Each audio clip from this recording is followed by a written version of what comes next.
Hey, ladies and gentlemen, welcome back to the channel. As always, it is Nick here, back with your daily crypto news and analysis. And today we're going to be talking about Hedera and Hbar. So let's just dive in and let's talk about a few things. So first and foremost, let me make sure everything is refreshed. I am recording this a little bit ahead of time, so prices are most likely going to change. But we have been watching Bitcoin today, as Bitcoin has been breaking over 3,100 or 31K, sorry, instead of 3,100. But, a lot of altcoins have been making some nice significant gains on the 24-hour span. We are seeing some altcoins like, for an example, like Solana are up double-digit figures, ADA, Helium, etc. This is also why I say, like, I've been taking some positions in terms of swing trade opportunities in, like, Solana and stuff, because these do allow me for profitable, points very quickly to usher in those profits to things like Hedera, as Hedera is kind of sitting a little bit, on the sidelines, just kind of watching, because we are only up about 4% on Hbar. But I do believe that Hbar is going to have a significant move going forward. As if we could see Bitcoin stabilize, I do believe that Hbar at this current level is actually pretty significant as a major trade opportunity. But I'm not going to FOMO in at these points now. I think that when we talk about the levels that we were able to really kind of accumulate at, roughly around like this 8-cent zone is pretty significant. But we'll most likely see some better buy points on the next swing of the lows on Bitcoin, especially as Bitcoin dominance is at a pretty high figure. So don't FOMO in just yet to these positions. I think that we will see some better buys. But today I actually want to talk to you guys about one of the most incredible use cases on Hedera. And I talked to you guys a little bit about this the past couple days. I said here, I still believe one of the most innovative use cases on Hedera so far is Neuron World. The possibilities this could lead to are endless. And a lot of people are saying, like, fascinating, I love it, such a cool use case with enormous potential transaction volume, and we're actually going to be talking about the transaction volume here shortly. But then I did see a response saying, what is it? Please explain like I am 5. And a few other people did ask me about this in my video as well. And yeah, we're going to be talking about it. So let's just dive in. So first off, shout out to, Coin Club Quincy for this, but, he basically said, interesting idea I just had.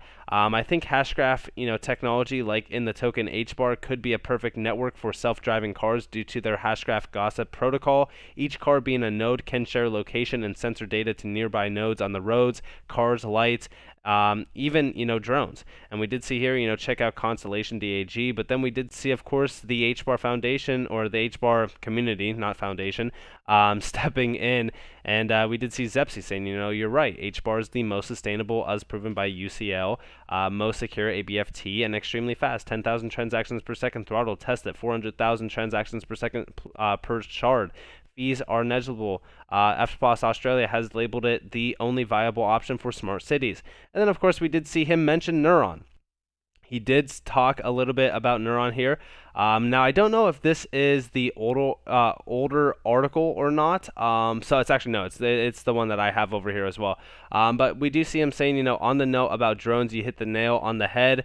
See more here about, Hedera Hbar and enabling the deployment of drones at scale. And yeah, I mean, this is significant. So first off, 2.7 billion drone flights estimated in 2026, 1.2 million sensors required. I talked to you guys a little bit about this use case in the past. But we do see over here, the challenge when flying drones beyond the visual line of sight of a pilot, such as the ones for like drone deliveries and linear infrastructure inspections. Regulators require the drone to see and avoid other airspace surveillance or users. Neuron uses ground-based surveillance service or sensor networks to achieve this due to the potential consequences of airspace collisions. Neuron needs to maintain records of communications to provide an audit function for regulators and air accident investigators.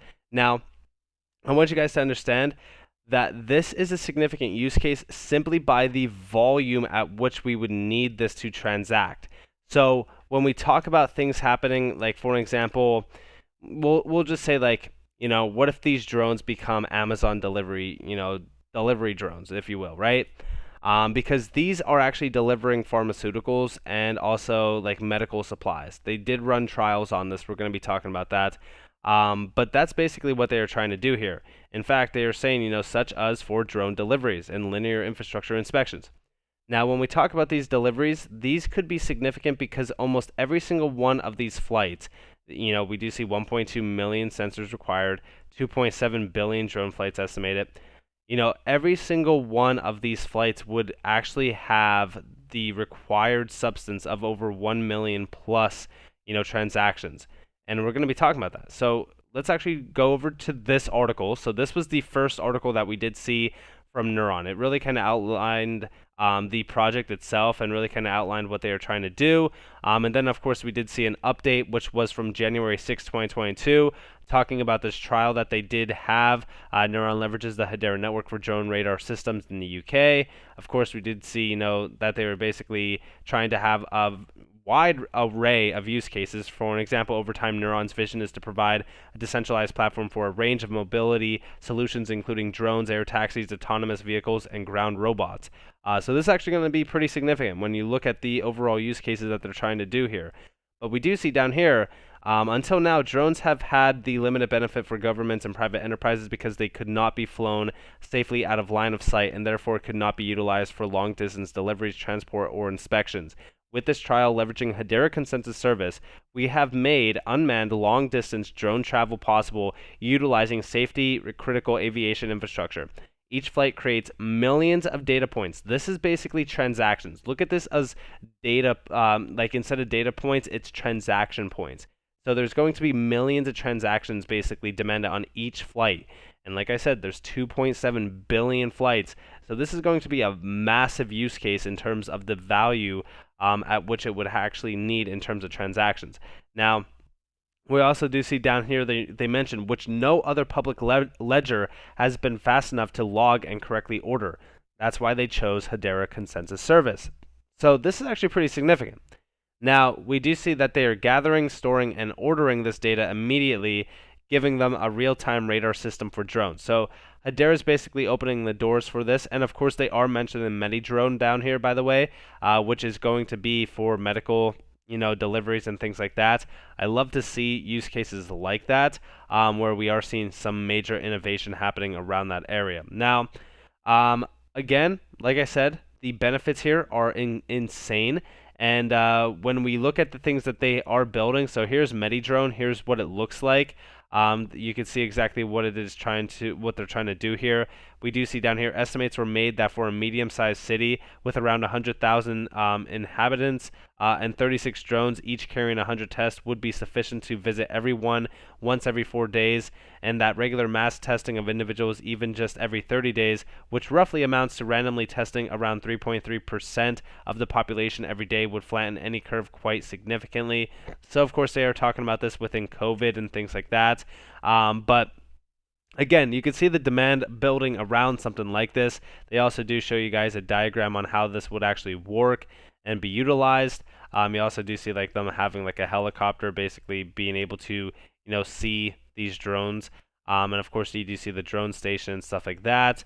They really kind of break it down, and I think that it's great to see. But this is just like one of many use cases. Like you can see, like you could read more about them. You could read more about like their technology stack and stuff like that. But if you go to the homepage, we do see here the trust layer for mobility and Internet of Thing applications. They have a ton of partners. I outlined this in my other video, really kind of talked to you guys about it, slightly. But you guys do see exactly what they're trying to do here. Connecting vehicles, sensors, and management systems. Everything will basically be able to be interconnected here and be seeing everything from a data standpoint.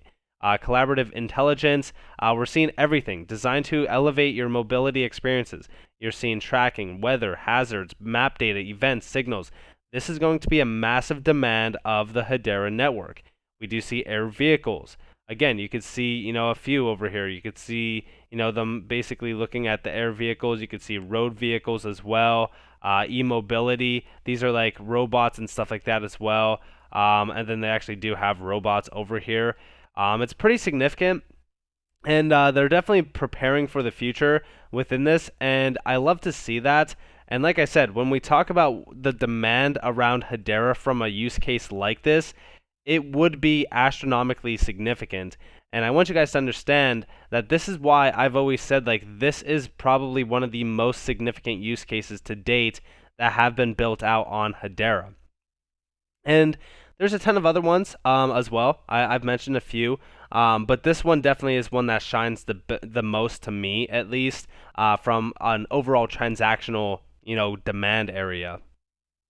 Now, of course, I do want to update you guys real quick on yet another use case that I am actually pretty excited about, and that is also sale. So, sale finance is actually a newer use case, and we do see the Hbar Foundation basically quoting this, saying grantee sale finance is pioneering the Web3 CRM economy with the world's first ORM, owner relationship management system. Sale has 300 plus partners, including Procter & Gamble, L'Oreal Group, and even Hendrix Gin. Now, we talked about them slightly yesterday with their NFT platform, and we actually do see here, check out the newest interview with Sale Finance CEO and CTO. If you guys do want to learn more about this, you guys can. But in terms of the sale platform and their website, you guys can see their, engage to earn and stuff like that, their roadmap. But we do see, like, on the front end of this is just the world's first owner relationship management platform for Web3. You kind of see exactly how this would work in terms of this diagram. It's all through NFTs. Again, this is where we do see, real world assets basically, being ushered into the NFT sector. But we do see sale is CRM plus NFT equals ORM, the first owner relationship management platform for Web3. The relationship between businesses and customers is fundamentally changing due to Web3. Customers become owners, digital assets, NFTs, tokens, no data silos or walled gardens, but interoperability, delivery of continuous value instead of transactional value, removal of middlemen. And of course, you guys can see who supports them. We do see Hbar, Venly, and again Decubate as well. But we do see down here engage to earn. Sale turns outdated marketing campaigns into rewarding experiences by introducing engage to earn. Like play to earn, users get rewarded for taking meaningful actions.